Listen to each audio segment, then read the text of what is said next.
Okay.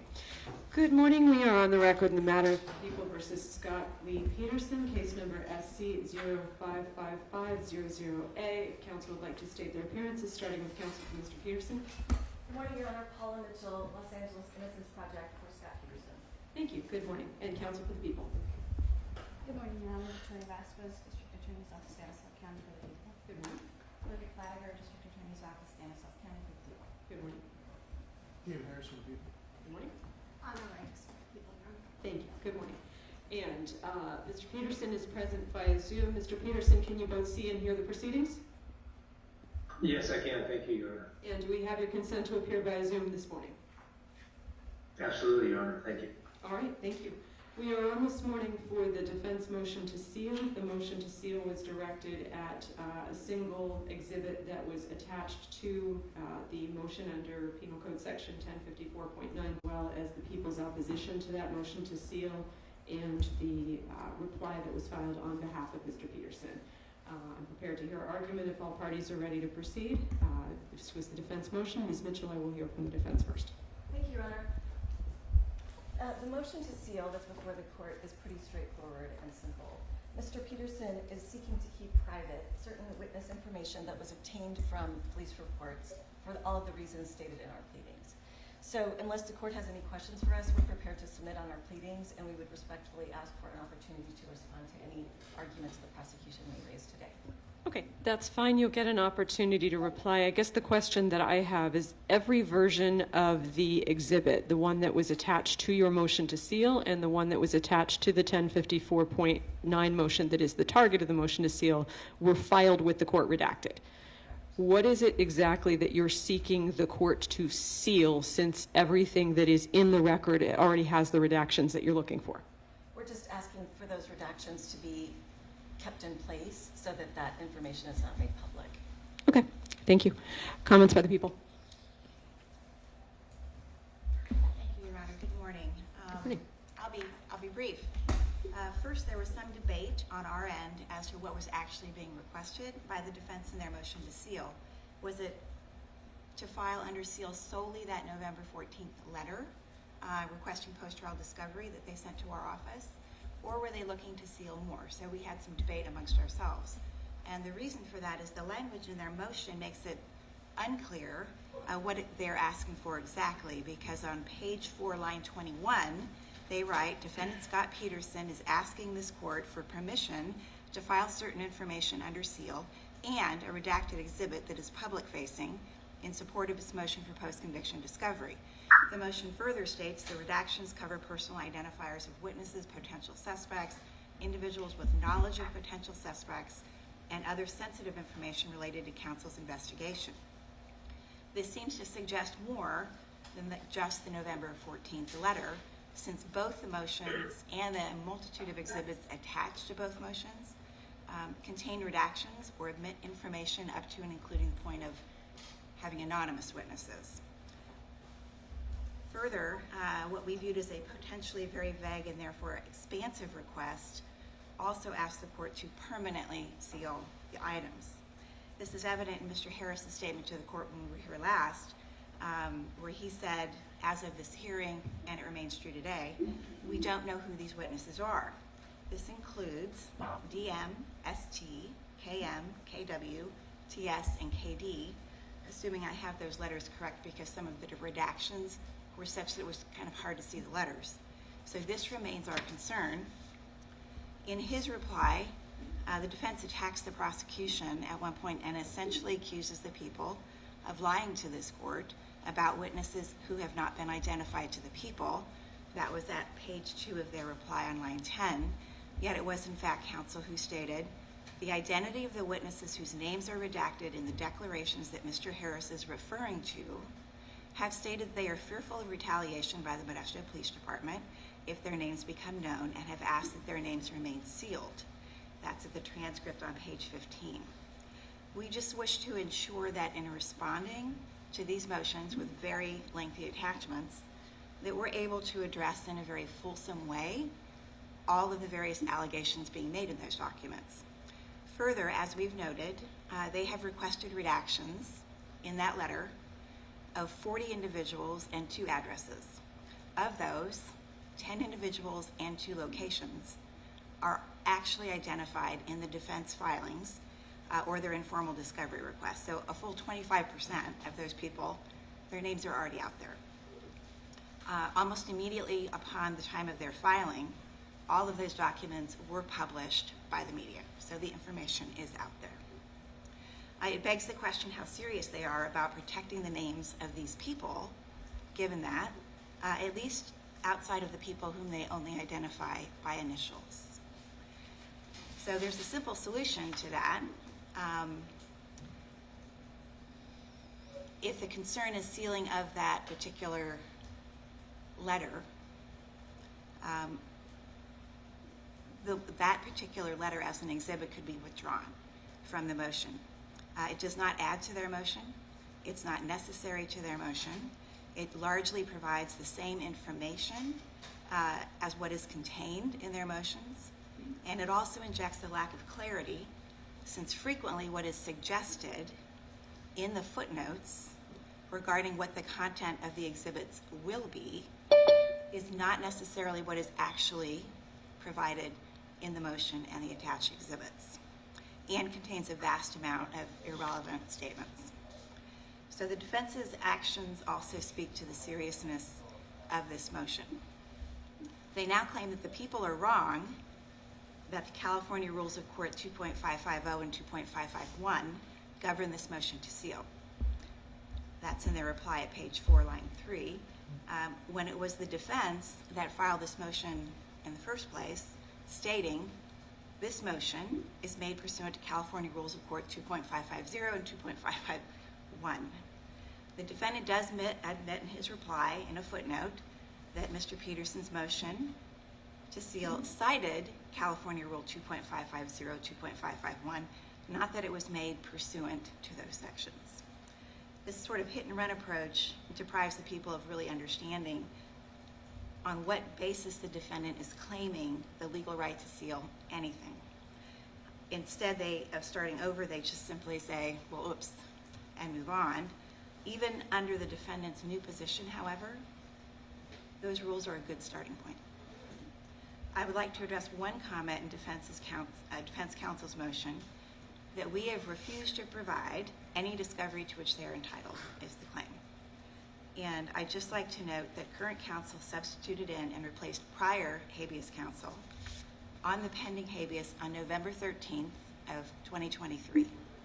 The next day, they sent us an email with the 50-plus page letter at issue here, requesting literally hundreds of items, the bulk of which had been either previously provided to prior counsel or no longer existed due to being affiliated with unrelated cases and the passage of 20 years, or never existed in the first place because their existence is based on supposition and speculation. And in addition to that, there was a request for DNA testing. So this letter arrived the week before Thanksgiving and the Christmas holidays. On December 14th, we suggested a meeting with them in January. And on January 17th, we were served with the motions at issue here. We have continued to review the various requests in these very lengthy motions as we work on our responses. This is an incredibly time-consuming process. And this is not the first time that the defense has brought such motions. He's previously brought both a 1405 and a 1054.9 motion. So in sum, our suggestion is simply to withdraw that letter from the discovery motion. Then no sealing discussion is even required. 2, we don't believe the defense has established good cause by substantive evidence for their request, because there's no substantive evidence included. But the fact of the matter is, Your Honor, we don't really have a concern with having the pleading documents have initials for these citizens who've not been previously identified, because we know who they are. We do, however, request full disclosure of the unnamed witnesses who we have no idea who they are. And having said that, the last thing is when we're done with this portion, I have discussed with Ms. Mitchell a motion that we're going to be filing for judicial notice and something we'd like to file, and we've already given her a copy of the CD, and it's the complete reporter's transcript with an index. So. Okay. All right, so let's stick with the motion to seal, and then I will take up that discussion that you just referenced. Ms. Mitchell, your reply to the people's comments. Thank you, Your Honor. Mr. Peterson has two objectives. One is to get the discovery and the DNA testing that we're requesting as soon as we possibly can. The second objective is to protect the integrity of our investigation that is ongoing. The motion to seal, I did not expect it would become this convoluted. I agree with Ms. Fladiger that it makes sense to withdraw the exhibit at this point. We don't need it. We're entitled to our discovery without it. So to simplify things and keep things moving forward, hopefully expeditiously, we will withdraw that at this time. Okay, that's fine. The court will direct that the exhibit be returned to counsel, and it won't be considered as part of the motion. And that moots the sealing request. So there's no need for the court to rule on. In terms of the comments about judicial notice, what was the motion that you, what was the discussion that you and Ms. Mitchell had about dealing with that today, and what is the proposal, Ms. Fladiger? So, Your Honor, we both referenced in our various pleadings that to start with just today, and I've given Ms. Mitchell a copy. We have a motion For the court to take judicial notice of the entire reporter's transcript. We have included a CD that has the entire reporter's transcript on it, including an index, so that it's much easier for court and counsel to go exactly where they need to go with a citation. We discovered during this process that our reporter's transcript doesn't coincide with the defense's reporter's transcript, which is a problem in terms of citations.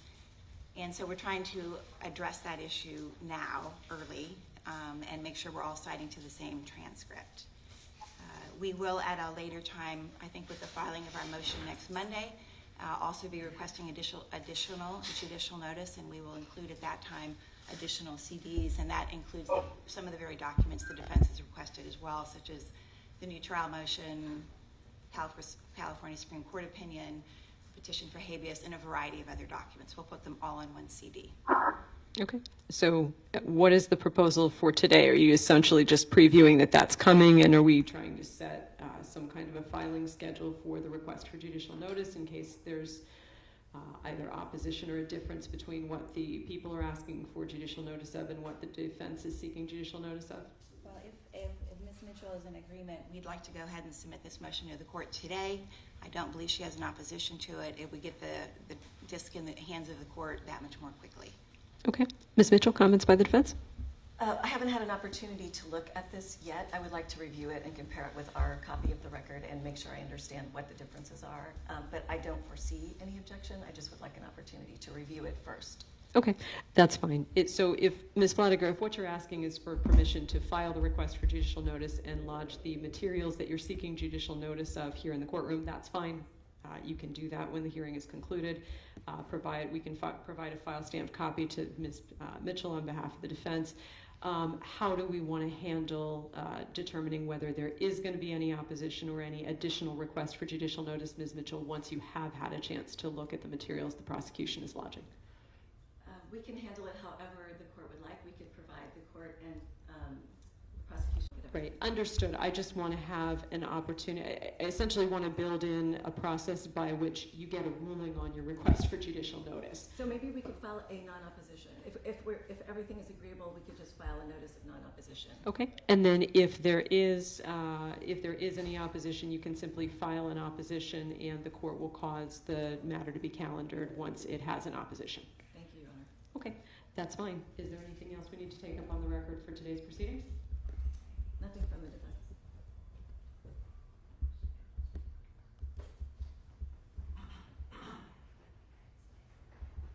Yes, Your Honor, one additional thing. In the record, in the pleadings, there are citations to exhibits. Yes. And people will be citing to numerous exhibits as well. Our understanding, those are exhibits are currently in Modesto, so that's going to create an issue for this court to be able to see those. So what we're attempting to do is either photograph or use from the clerk transcript on appeal, copied versions of some of those particular exhibits. We would like to save the court and your clerks the time of trying to figure out how to take an exhibit that already exists and with a new exhibit and giving it a new number and so on and so forth. Is, again, if it would be agreeable with Ms. Mitchell, what we'd like to do is those particular exhibits, we will keep the same numbers from the trial. We will identify them as trial exhibits with those particular numbers. If they are a document, we will attach the document. We will take photographs of the exhibits as they have done with their motion, for example, on the boat cover. We will put all of those onto one particular disc, and we would like to, again, lodge those with the court because I don't think the court or the clerks wants to file duplicates of what's already in the court record. And some of them may be under seal that we are asking the court to deal with based on, for example, some of the autopsy pictures. The other thing that would be a potential issue in the defense's pleadings, they had referred to certain bait stamps, as we refer to them, police report pages. We will be having those citations as well. Those are not part of the trial transcript, but they may have some of the same type of information if it was a tip page where there would be information that would need to be redacted. Again, what our intention is that we will identify them by bait stamp page number, and we will have a separate disc for those particular items. So we'll have one that's a court exhibits, one that will be something that refers to prior discovery, and we will attach those as part of the procedural attachments to our particular responses to the next two motions. Okay.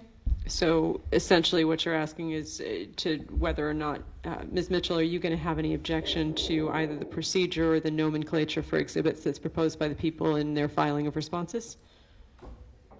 Is the prosecution planning to include all of the exhibits, everything from trial, everything? It's not our intention, but when we specifically cite to one, we are going to provide it to the court. So it's either we ask the clerks to obtain it from Modesto and bring it to the court, which might be difficult in some cases, or we attach the photograph like they did to theirs.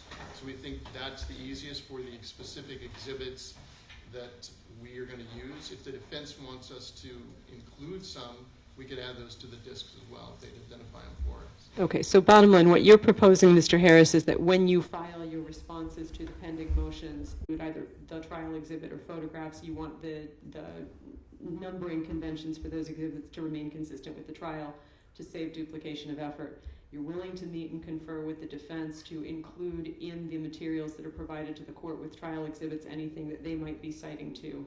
Am I correctly stating your position?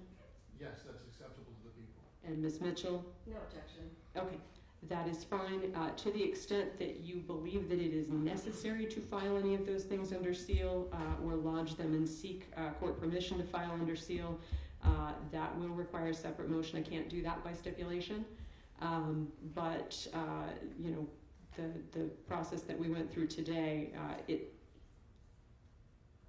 2.550A3 seems pretty clearly to exempt things that are lodged in a discovery motion and in connection with the adjudication of a discovery motion from the procedural requirements of 2.550. So, Your Honor, one additional thing. Sure. Some of the exhibits, actually, if the court has looked at the exhibit index, the court will note that there are an extensive amount of items that are sealed currently. okay. So technically, we could provide those to the court. They are already in a sealed condition. There's never been an order lifting those seals from any of the courts that have reviewed. So I think the court could just, if the court was to go downstairs and look in the exhibit room at something that's already sealed, we provide it to the court, not filing it, so that it does not become a new public record, so to speak. It would just be something that the court has under seal already. I mean, if there is already an order sealing that exhibit and you're providing essentially a duplicate copy or a photograph, I don't think there's any barrier under 2.550 to filing it under seal because you have a sealing order. Yes. Yeah, that's fine. Potentially we can confer confer with counsel or see what she indicates, is the bait stamp pages, as they included them in their pleadings, it was more of sometimes cut and paste or attachments. For example, the tip sheets, as I mentioned, there are a lot of tips on there which has information from other individuals that's irrelevant to what we'd be offering. So we would put those bait pages in, redacted except for the tip that we would be referring to or whatever information we were referring to, and identify it by the base page number and attach that as a separate disc so we can deal with that one separate and apart from what's already previously been admitted in court. Okay. Any thoughts on that, Ms. Mitchell? No objection. Okay, that's fine. All right. Is there anything else from either side before we recess for the day? Okay. Thank you all. Have a good day. That'll conclude this hearing.